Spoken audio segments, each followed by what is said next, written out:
Hey guys, it's Courtney and Seth here today, and we just want to do a really quick and simple update for you guys. If you don't know, Carowinds recently updated some of their policies for the Carowinds event.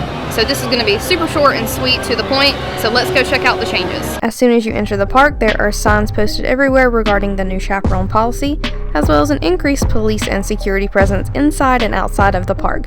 Even at the parking booth, they give you a little piece of paper regarding the chaperone and bag policy, so you are fully prepared before you even get to the park entrance. We also have more signage as a reminder of the new chaperone policy, as well as signage regarding the bag policy that is still in effect from last year. Also, do not forget your ID. You will be scanning it in one of these ID scanning lines, regardless of if you are a chaperone, with a group of adults, or by yourself. The scanning of your ID is going to be a requirement, so be sure to grab your ID before you get into these long lines, or you will have to go back to your vehicle to grab it.